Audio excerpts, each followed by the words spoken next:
Olá, meus amigos, é um prazer recebê-los aqui no nosso canal. Hoje, para falarmos sobre mais um livro, sobre O Conde de Monte Cristo, um romance que foi escrito pelo Alexandre Dumas entre 1844 e 1846. Foi publicado inicialmente em forma de folhetim. Antes, porém, de continuarmos, eu gostaria de pedir aos amigos que, se ainda não são inscritos, que façam a gentileza de se inscrever aqui no nosso canal, de nos acompanhar e de curtir os nossos vídeos, nós agradecemos muito. Mas como de costume, nós falaremos um pouco sobre a biografia do autor. O Alexandre Dumas era uma figura bastante curiosa, então acredito que ele merecia um vídeo falando apenas da sua história de vida, né? Mas, a fim de sermos sucintos, vamos falar apenas algumas coisas. Ele era francês, ele nasceu em 1802 e morreu em 1870, então viveu 68 anos. Ele tinha um quarto de sangue negro. O seu avô casou-se com escrava quando morava nas Antilhas. O pai de Alexandre Dumas era um general famoso, né, francês, o general Dumas, que na verdade nós aportuguesamos, né, o nome do Alexandre Dumas, né, que se a pronúncia correta seria Dumas. Mas isso acontece em todos os países, né? Inclusive em língua espanhola você tem livros dele traduzidos como Alejandro Dumas. Mas enfim, o Alexandre Dumas, ele não teve uma educação formal, ele teve um preceptor aqui ou ali, até a mãe dele, após o falecimento do pai, tentou interná-lo no seminário, mas ele se recusou. Então ele teve alguns preceptores, mas os seus principais méritos são decorrentes do autodidatismo. Ele iniciou como diretor de teatro, né, escrevendo peças em 1829 e foi reconhecido por isso, né, escreveu peças famosas, mas apenas alguns anos depois que ele foi se consagrar na literatura. Ele escreveu livros importantes como Os Três Mosqueteiros, né, O Homem da Máscara de Ferro, Rainha Margot, e um dos seus mais icônicos, que é o que nós falamos, sobre o livro que nós estamos falando hoje, né, que é O Conde de Monte Cristo. Ele era um sujeito, um bom vivant, né, gostava de festas, de eventos, teve várias amantes, né, alguns pequenos escândalos, ganhou dinheiro com a sua escrita, né, e uma das figuras mais proeminentes da literatura francesa do século XIX. Eu vou mostrar para vocês aqui a minha edição do Conde de Monte Cristo, uma edição que eu comprei em um sebo pela internet. É uma edição, opa, tá ao contrário, não é uma edição, deixa eu virar o microfone aqui, uma edição em inglês, né, da Livraria Moderna de Nova York, que é uma introdução pelo Lorenzo Carcaterra. É uma tradução do inglês, do francês para o inglês, e eu li esse livro em inglês porque a época que eu comprei, eu estava estudando línguas, né? Eu estudava inglês e precisava praticar minha leitura, e resolvi. Eu tenho várias obras, né, literárias, inclusive do século XVIII e XIX, e eu recomendo a leitura desse livro em português, é claro, né? E em outra língua apenas se você tiver uma leitura muito boa e se você tiver uma boa disposição para consultar o dicionário. Foi o que aconteceu comigo, eu tive que recorrer ao dicionário dezenas e dezenas de vezes, né? Porque não era, não é bem o inglês que a gente está habituado a lidar no dia a dia, lendo reportagens, lendo revistas, coisas desse sentido. É um dos livros mais extensos que eu já li. Ele tem 1.462 páginas nessa diagramação aqui, que eu vou mostrar para vocês, que é uma diagramação um pouco sofrida, né? Eu gastei um tempo considerável para lê-lo. E é um livro, como todo livro grande, ele tem momentos de tédio, né? Mas eu não recomendo que você leia a sua versão resumida, né? Porque a versão resumida ela corta muitas partes, né? Principalmente as descrições de cenários e de personagens. Então, eu sugiro que você leia esse livro na sua versão integral. Mas, enfim, esse livro fala sobre vingança, né? Que é um tema universal. e que é um tema que mexe muito, né, com a parte sentimental do ser humano. A história é ambientada no período da Restauração na França. Então nós tivemos aí o primeiro exílio, né, de Napoleão na ilha de Elba, é, e depois a volta da monarquia, né? E vai ser mais ou menos nesses primeiros anos da Restauração. Então, nós temos o nosso protagonista, que é o Edmond Dantes, um jovem marinheiro, que de Marseille, né, na França. A história ela vai passar principalmente em 3 lugares, né? A primeira etapa em Marseille, na França, a segunda em Roma, alguns momentos, e a maior parte em Paris. Mas existem várias histórias paralelas, né? Em que o nosso protagonista ele viaja, etc., mas a maioria do tempo são nesses lugares. Mas o nosso protagonista Edmundo Dantès é um jovem de aproximadamente 20 anos, de boa índole, né, de bom coração, uma pessoa otimista, de bem com a vida, que tem um futuro promissor e que ele seria como se fosse imediato de um navio mercante pertencente a uma empresa comercial, com sede em Marcelo, né, cujo dono é o senhor Morrel. Aqui nós vamos, talvez esteja a pronúncia dos nomes tem uma pequena diferença de algumas traduções de algumas línguas, né? Eu até consultei algumas no Google, né, para ver a correta pronúncia, mas se tiver alguma adaptação, né, então, por favor, você me perdoe. Mas ele é imediato de um navio e esse navio está voltando a uma missão comercial, né? E ele passa na ilha de Elba. O capitão desse navio, uma pessoa que tinha extrema confiança no Edmundo Dantès, ele recebe uma carta de um sujeito que estava nessa ilha, né? E depois ele retorna para o navio, só que no trecho final da viagem ele morre. Ele morre e confia que o Edmundo Dantès, né? Ele ficasse com a posse dessa carta e desse destinação para ela. Nesse navio também estavam um dos personagens principais, que era o Danglars. O Danglars, que era um marinheiro também, né? Ele era uma espécie de tesoureiro do navio e que ele tinha aspirações de tomar o lugar do Edmundo Dantès e, quem sabe, ser o capitão desse navio chamado Faraó. Mas esse capitão morre e eles retornam para a terra, para Marseille, e o senhor Morrel, né, o dono da empresa, ele acaba por nomear o Edmundo Dantès como capitão. Ele está noiva de uma jovem, né, Mercedes, é um jovem catalã, que ele é plenamente apaixonado. O pai dele mora na cidade, ele tem uma relação de afeto muito grande com o pai, né, que viveu uma vida muito simples. O próprio Edmundo viveu uma vida muito simples. Então as coisas estavam dando certo para ele, mas em um determinado momento vão se reunir 3 figuras chaves, né, que vão dar início a essa trama, que vai ser uma trama, uma conspiração, para tentar destruir a vida do Edmundo Dantès. Então vão se reunir numa espécie de bar, né, de café, 3 personagens. Primeiro é o Danglars, né, que era o tesoureiro do navio, que tinha a aspiração de tomar o lugar do Edmundo. O segundo era o Fernando Mondego, ou Fernando Mondego, dependendo da tradução, aparecem esses nomes, que ele era um pescador que era apaixonado pela Mercedes, que era prima dele, né? Ele queria tomar o lugar do Edmundo, né? E se casar com ela. Já havia sediado ela diversas vezes, né? Mas elas sempre deram uma resposta negativa. E o terceiro era uma espécie de barbeiro, o Caderrousse, ou Caderhaus, dependendo da escrita da pronúncia. É uma pronúncia bastante difícil. Que ele apenas tinha inveja do Edmundo Dantès.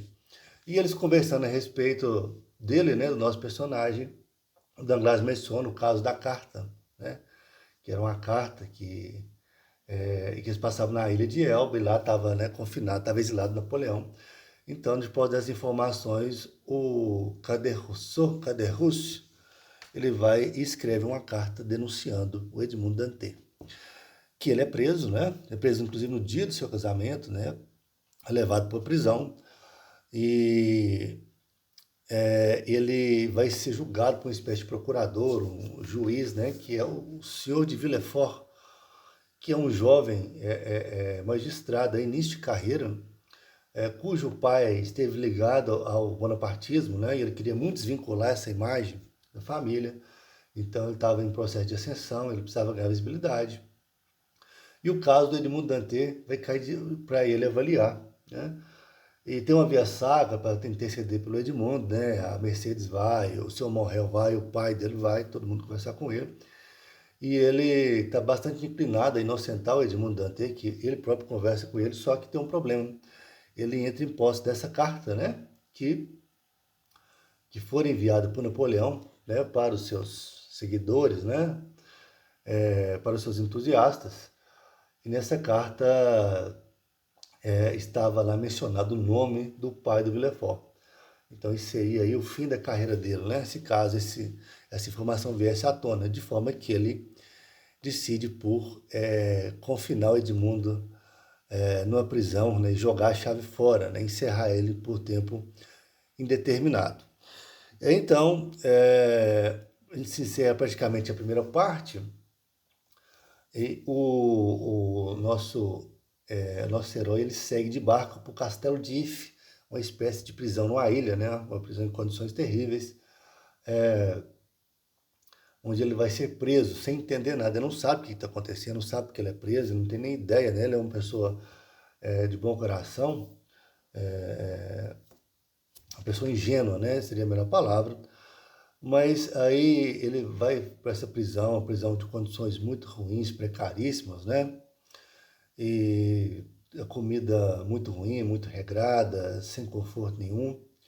E ele entra em desespero e pensa até suicidar quando ele conhece um personagem, que é um vizinho seu de cela, né? Que faz um buraco pela parede e chama ele tem contato com ele conta a sua história. E esse é o Abade Faria, que é um clérigo, né? E um preso político, que ele é italiano, e ele é uma pessoa muito culta, e ele vai pegar o Edmundo Dantet e transformar ele numa espécie de pupilo, e vai ensinar para ele ciências, arte, literatura, filosofia, e nesse ponto vai começar a transformação, né, do Edmundo Dantet no Conde de Monte Cristo. Seria a formação intelectual e moral que eles receberiam do Abade Faria. E ele fica preso por 14 anos nessa prisão, né? Uma vida inteira. E acontece que o Abade fica doente e acaba morrendo. Antes de morrer, porém, ele avisa o Edmundo, fala, ó, tem um tesouro escondido na ilha de Monte Cristo. Então, eu não vou, eu estou à beira da morte, eu vou morrer, mas você segue esse mapa e as instruções para você tomar posse desse tesouro. Tesouro do Cardeal Espada, se não estiver enganado o nome do dono do tesouro, né?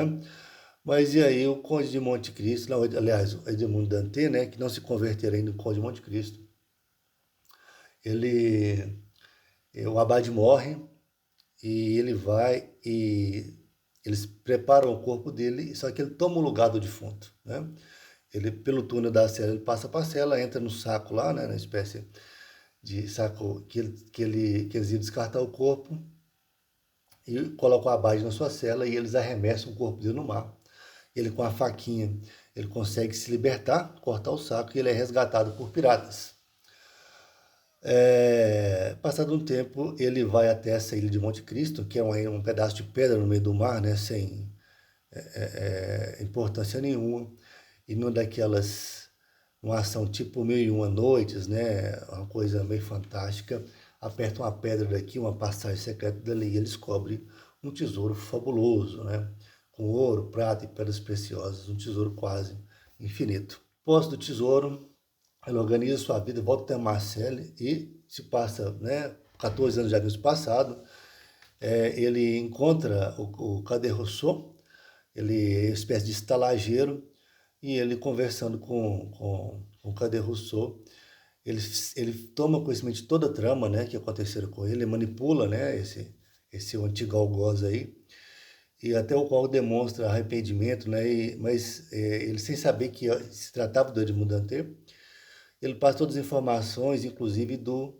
paradeiro das demais pessoas, né? Então você pega o Douglas, né, e o Fernando, e o Villefort, todos se enriqueceram, né? E se mudaram para Paris, e a Mercedes se casaram com o primo, com o Fernando Mondego. E o pai dele morrera, né? Morrera de desgosto, saber que o filho teria sido preso. Então, baseado nessa informação, ele até recompensa o Cadet-Rousseau, o Cadet-Rousse, sei lá a pronúncia que é correta. Ele começa a pôr em ação seu plano de vingança. Pois bem, nós não vamos contar tudo, porque a história é gigantesca, tem dezenas de histórias paralelas e detalhes, né? E uma das razões desse livro ser tão grande, além de todas as histórias paralelas, é claro que é porque quando o Dumas escreveu esse livro, ele ganhava por linha, ele estava, né, ele estava no seu auge, já bastante conhecido, né? Então, ele recebia por linha, então ele inventava uma série de histórias e aumentava bastante. Então, nós vamos apenas falar mais uma parte do resumo, né? O que é mais importante, tentar com o mínimo de spoiler, mas o fato é que aí ele viaja, ele se prepara, etc. Ele vai ter uma pequena etapa em Roma, né? Onde ele vai articular, né? Para ter um encontro com o filho, né? do Mondego, né? Vai espécie de salvar ele de um roubo, alguma coisa assim, vai ganhar a confiança dele e ele vai fazer a sua introdução em Paris. Ele vai fazer uma introdução, vamos diria, fabulosa, né? Espetacular, como Conde de Monte Cristo. E aí, então, ele vai iniciar seus planos de vingança e ele vai pesar a mão, né, digamos assim. Ele vai castigar severamente todos aqueles que, né, o traíram, né, que o denunciaram, que desgraçaram a sua vida, que destruíram a sua vida. E, inclusive, vai respingar em pessoas inocentes. Ele não faz isso sozinho, ele tem a ajuda de duas espécies de auxiliares, né, que são corsários, né, que tiveram com ele desde o resgate, e outro ajudante. E vai ter um final bastante diferente do que aquele que é apresentado naquela adaptação que teve no início dos anos 2000, né, que tem um final romântico. Não vai ser nada daquilo, vai ser bastante diferente. Não vai ter um final assim, estilo filme de amor, né, tipo comédia romântica. Mas enfim, o fato é que ele conclui a sua vingança, né, ele consegue punir os seus algozes, que desgraçaram sua vida, né, ele acaba por atingir alguns inocentes de tabela, né? Mas assim, o interessante é observar duas coisas, né? A primeira, transformação que ocorrera do Edmond Dantès no Conde de Monte Cristo, que era um rapaz jovial, alegre e otimista, um sujeito taciturno, um sujeito introspectivo, um sujeito ressentido, manipulador, frio, né? Que apresentava pouca piedade em relação às pessoas. Outra coisa é a forma espetacular, né, que o Alexandre Dumas ele elabora nos detalhes da história. Então, assim, ele compra uma mansão, ele prepara a mansão, então ele tem disfarces, tem passagens secretas, ele tem como protegido uma princesa grega, né, Aide, que é filho do Pachá da Grécia da época, que foi destronado, uma coisa bastante fabulosa, né? Mas o fato que também que a gente pode depender disso aí é a velha discussão sobre justiça e vingança, né? Porque essa discussão sobre justiça, ela é antiga, né? Ela tem no teatro grego, depois ela entra na filosofia, né? Você vai ver ela em Platão, principalmente, na República, ou em alguns diálogos, como a Apologia de Sócrates, né? No Criton também. Depois na literatura, e chega até os dias de hoje, com o direito moderno aí, com aquela desculpinha que a justiça é dá aquilo que as pessoas... seria dar aquilo que elas realmente merecem, né? Mas o fato é que o ser humano ele quer vingança, né? Ele deseja vingança. A justiça é um paliativo, né? Para não comprometer a ordem social, para não comprometer a convivência em sociedade. Mas as pessoas, elas queriam, né? E a desforra. E é isso que o Conde de Monte Cristo faz. Por isso que esse livro é tão fabuloso, porque ele é um sujeito que ele foi vítima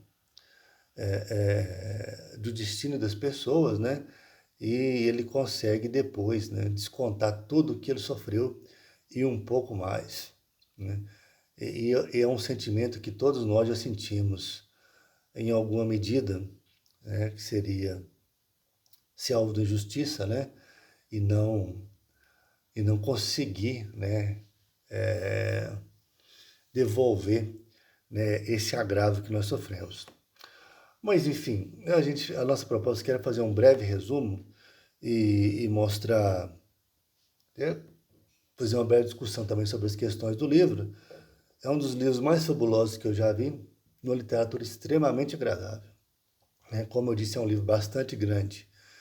É um dos 3 livros mais grandes que eu li, que acho que o outro maior do que esse seria o Guerra e Paz, do Tolstói, do mesmo tamanho, equivalente, ou talvez um pouco maior, e a Bíblia também, fazendo uma leitura literária, né, integral da Bíblia também, que é um livro bastante grande,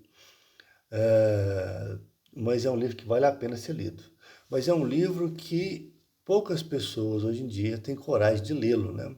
Na época do TikTok, do resumo, do videozinho no YouTube, da resenha. Então, muito poucas pessoas têm coragem de enfrentar os calhamaços, né? A era dos calhamaços, ela já passou. Mas eu acho que é um desafio que vale a pena ser enfrentado, né? Um livro muito bom mesmo, está aqui, a minha edição. Novamente, sugiro novamente que não leiam as versões resumidas e que não assistam aquela adaptação do cinema do início dos anos 2000 também, que ela é bem ruim, tá certo?